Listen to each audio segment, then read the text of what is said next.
All right, so it's fun to be here. I've heard of Tappan, never heard of old Tappan, but you never know. Every day you learn something. And I must say that it's really fun to be here. I mean, it's such a beautiful community, very special people. I know some people, and most of you are absolutely new to me, so it's good. It happens sometimes too. Where is Rafi? Oh, Rafi is here. I'm being honored next week somewhere. Can I have a copy of your speech? I think it was good. I can use it. All right, let me start with a song which titled in Hebrew Tefillah, a prayer, which asks Hashem to guard us all as if we were kids. Like Yossi was singing before. Yeah, Yossi did a very good job.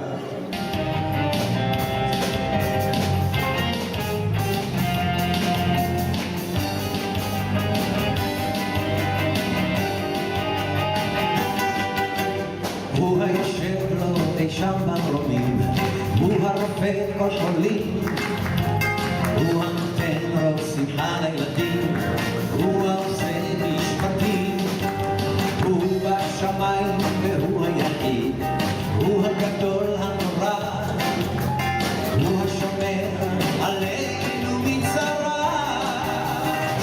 אין לו כשמור עלינו כמו ילדים, שמור תן לנו אור ושמחת נעורים, תן לנו כוח עוד ועוד, שמור עלינו כמו ילדים, שמור ואל תחזור. תן לנו אור ושמחת נעורים, תן לנו גם לאור.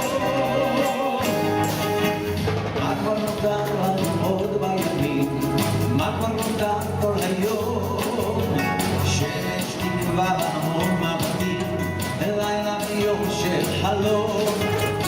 הוא השמיים והוא היחיד, הוא הגדול הנורא, הוא השומר עלינו מצרה. אלוקה שמור עלינו כמו ילדים, שמור אל תחזור. תן לנו אור ושמחת נעורים, תן לנו כוח עוד ועוד, שמור עלינו כמו ילדים, שמור ואל תחזור.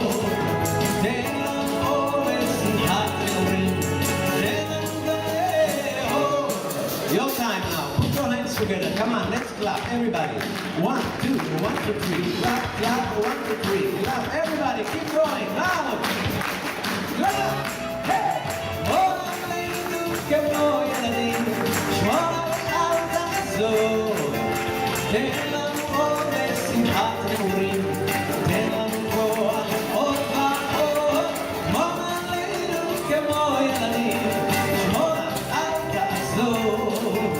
תן לנו אור ושמחת נעורים, תן לנו גם לאור.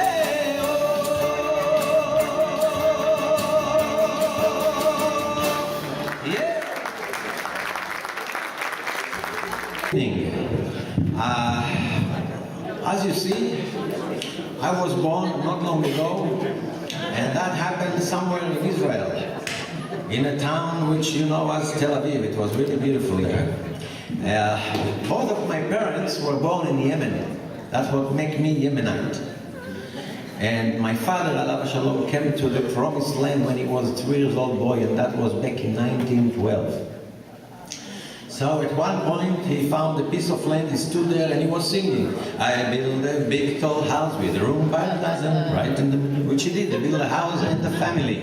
He got married and the family kept growing and growing and growing, and here I was born as number 10 to my parents. As well, I'm the youngest. It became very congested in this house where we lived. We had to move. We moved to an apartment. What shall I tell you? It was a very special apartment. It was a high-rise of Tel Aviv at the time. 4-story high, no elevator, square staircase with 2 apartments on each floor. You know that? Yeah? You could speak from the first floor to the 4th floor. Gala, Rabinovich, maybe you have some bread, some juice, some flour, all kinds of groceries went between the apartments. I never knew who went to the supermarket. Anyway, I was very young those days, and I earned a name to myself. Since I was the only Yemenite and all the rest of the neighbor, they were Ashkenazi, yeah, and they all spoke Yiddish, which I didn't.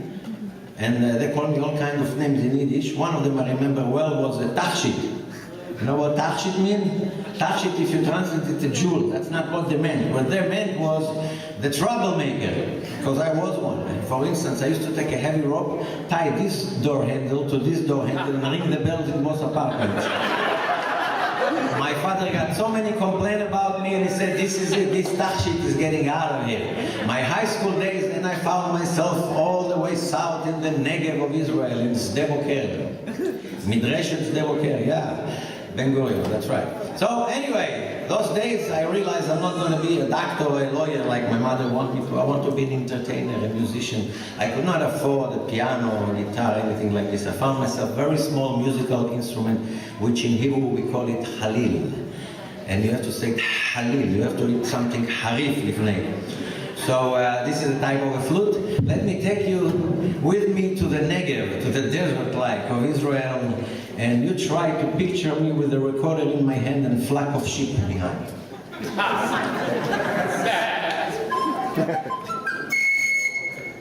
Yeah, that's the one.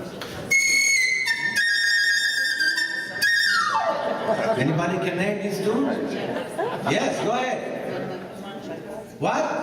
Peter and the Wolf. Peter and the Wolf. Wow, very common answer, but wrong. Sorry. Anybody else? One more time. Yes.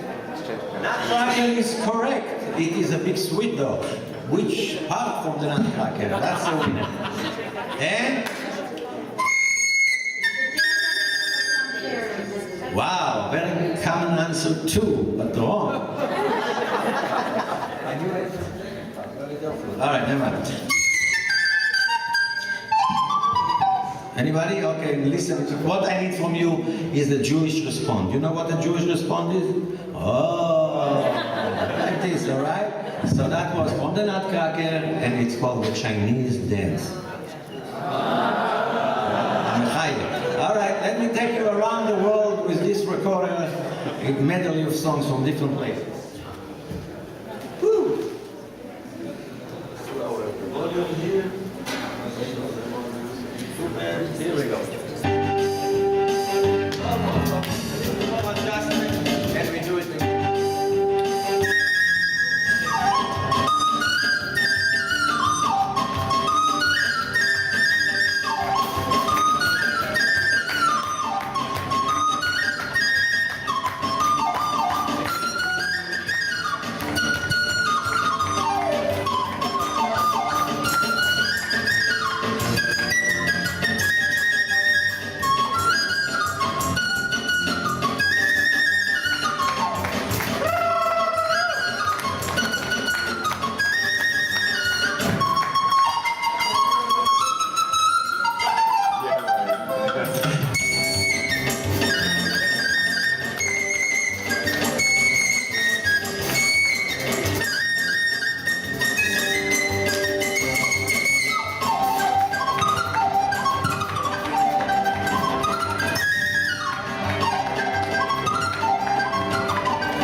Belgian, schnorrel. So I saw some guys who developed a new system. They don't walk the street anymore. They're sitting on a chair as well, and they put a hat in front of them. So let people pass by, drop the money into the hat. Great idea until I saw another guy was sitting on a chair as well, but he had two hats. So I ran to him and I said, I understand, hat, seat, why you have two hats? He said, well, listen, kid, since business was so good, I opened another branch. That's what I did myself. I got another recorder. I want to play both of them at the same time. Those of you with musical ears, listen carefully and play the melody on one hand, the harmony on the other. What a genius, huh?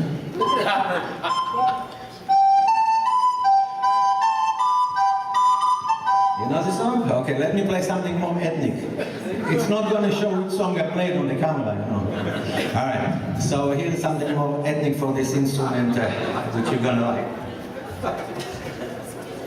Here we go.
What I wanted to do for you now is something that I'm doing all over. Wherever I do concerts, somehow I manage and I get into this part which I take with me the people and take them to a Broadway theater and do a medley of songs from one of the most favorable Jewish show ever on Broadway, and I'm talking about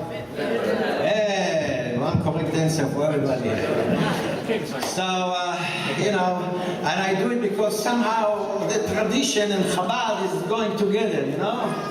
And I must tell you something that I do, like, I don't know to tell you, almost 100% of my concerts are for Chabad, really.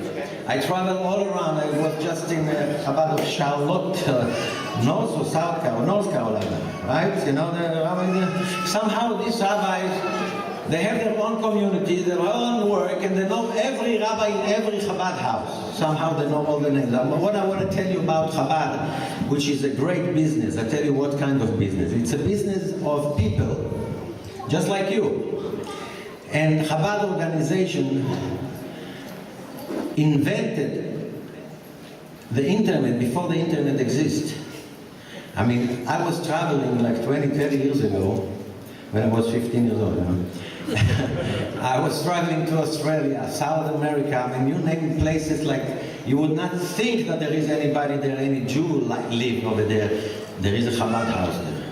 And if anybody will be invited later to look for a place, for example, in Argentina, a place called Concordia. Ever heard of such a place? If you're not from there, you will never know about it. Even people in Argentina don't know. There is a little town in Concordia, and there is a Chabad house there, and I went to do a show there also. There was only 3 guys there, Jewish, the Chabad guys. But I did the show for 2,000 people, believe it or not.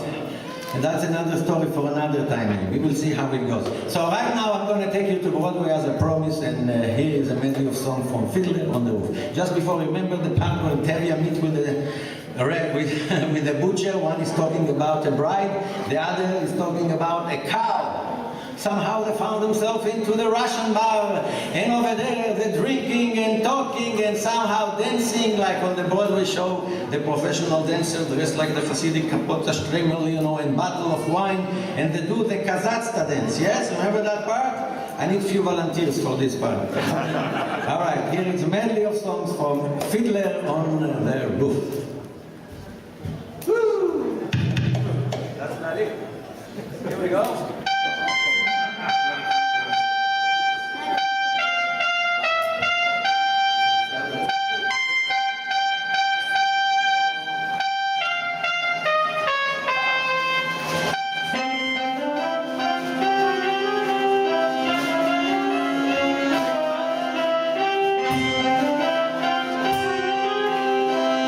A fiddler on the roof sounds crazy, no?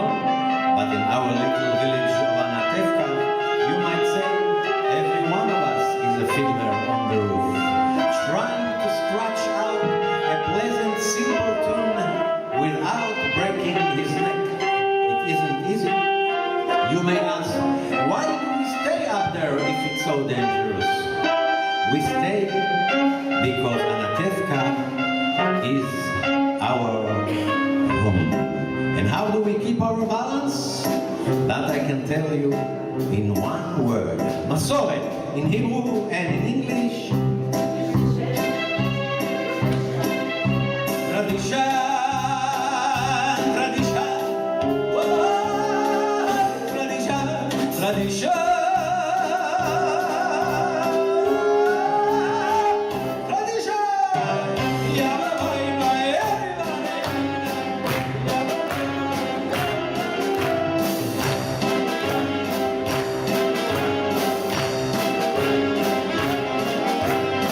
Because of our tradition, we kept our balance for many years. Here in old Tappan, we have tradition for everything. How to eat, how to sleep, even how to wear clothes. For instance, we wear these little prayer shawls. We always keep our head covered. That shows our greatest devotion to Hashem. You may ask, how did this tradition got started? I'll tell you, I don't know, but it's a tradition. Because of our tradition, everyone here knows who he is and what Chabad expect him to do. Here is a beautiful song from the show when the mothers and daughters light the candles for Shabbat. Sabbath prayer.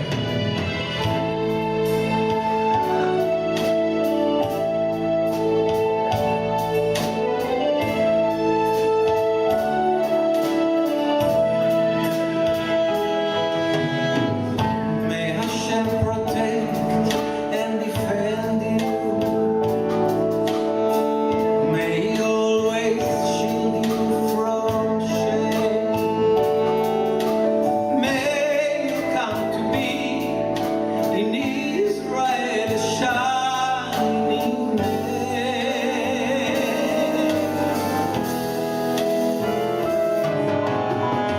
May you be like Ruth and like Esther. May you be deserving of praise. Strengthen them, Hashem, and keep them from strangers' way.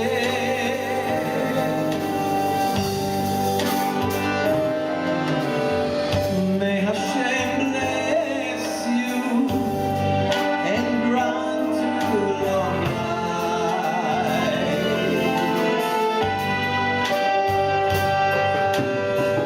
May Hashem find you good husband and wife.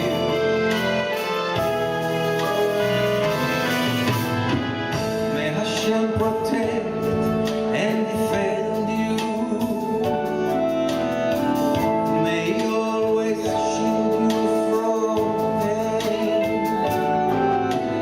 Favor them, Hashem, with happiness and peace. Oh, hear our Sabbath prayer.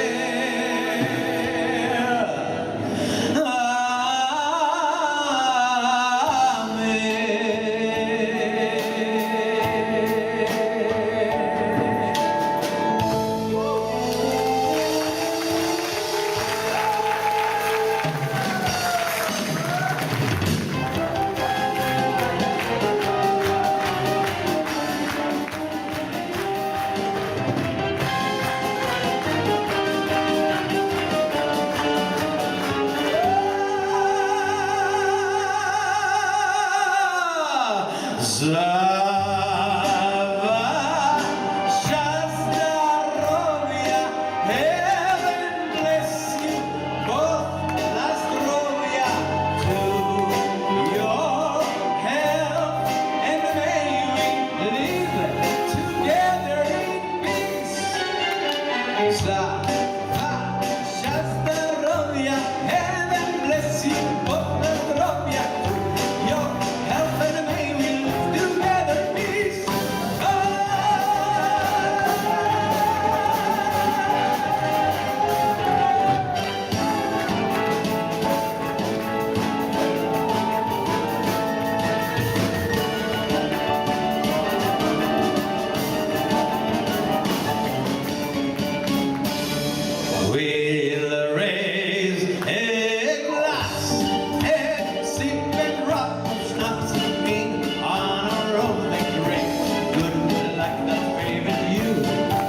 All right, so what I told you before about this place, you know, I decided, okay, let's do it for you. Even though it's a tough number, I'm going to do it. I have to, right? Let's see. So here is the story. I'm landing in this place in Argentina. The deal was with the Chabad rabbis over there that every night I'm somewhere else. And each night at the end of the show, that rabbi handed to me the tickets of the airline for the next place. Like I had no itinerary. I just had to get it from the rabbi the last minute before the show. After the show. So, I need to catch my breath. Woo. So we'll make a l'chaim. We just did the l'chaim song, right? Did l'chaim, everybody. Cheers. Oh.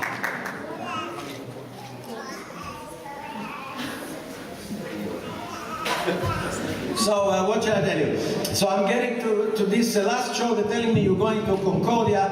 There is no flight to Concordia. There is only bus, and it's 10 hours. And it was, I tell you, it was a local bus, and it went in a wavy way and dangerous, and forget it. The whole schmeal. Finally, we arrived at the terminal of the bus at 4 p.m. in that town. Half of the town waiting for the bus. It's like a big event when the bus arrived. Like 40 years ago, an El Al flight came from New York to Tel Aviv. That's the way it was. So anyway, from the bus, finally I see the three Chabad guys said, you know, cannot go wrong the way they dress, you know, right away, that's the Chabad guys. And I said, oh Hashem, thank God, now I have some people I can talk to. You know, so I'm getting off the bus and the guy telling me, okay, this is Yoel, this is Menachem, of course, and more. Whatever, so, and then I realized that these three guys are the total Jewish population in this town. I said, what they brought me all the way here for this? They could bring these three guys to another town where I was the night before or something, you know? And then the rabbi saw that I'm kind of troublesome. He said, oh, don't worry, all the requirement, all the technical shit, everything is taken care of. I said, what is he talking about taking care of technical? I can do the show in his living room if it's only 3. Well, to make it short, in the evening I found myself in a big auditorium with 3,000 Spanish-speaking people. The deal was that the rabbi told the mayor of the city, a big singer from Europe is coming, he'll take care of these papers, whatever, technical, schmechnical, and the rabbi brings the singer. And that's it. I found myself in such a big auditorium. In the first row I had the 3 Chabad guys, the mayor of the city, the newspaper, and the 2 television and 1 radio, whatever was there also from another town. This town didn't have a television. So what shall I tell you? And now the show must go on, you know? And I said, what am I going to do here? So I did, of course. I did Fiddler on the Roof, which I changed few words to Spanish, you know, which I asked beforehand. I did the recorded stuff, which is instrumental, no problem. And then I did few Israeli songs that I know that are associated somehow with Spanish music. Like, for example, now let's play for the guitar. Something happened. It will work it. Okay, here we go. So, I don't know if you ever heard this song. Efo, Ahuva. Yeah. Lama. This is original Spanish song. And the way they sing it, the first note I only picked up. It was Esha. And then I did like this, I all kept singing it. So I was doing my Hebrew, they did the Spanish, everything worked fine. And then I'm doing this, pulling it extra time, and then I'm thinking, what next, you know? And then I remember, oh, I used to sing a Spanish song many years ago, and it goes, Espera un poco, un poquito más.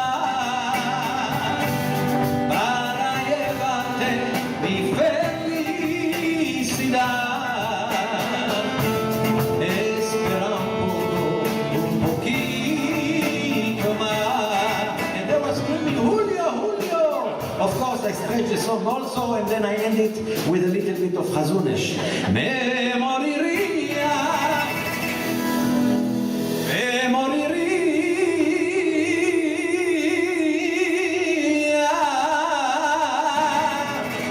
si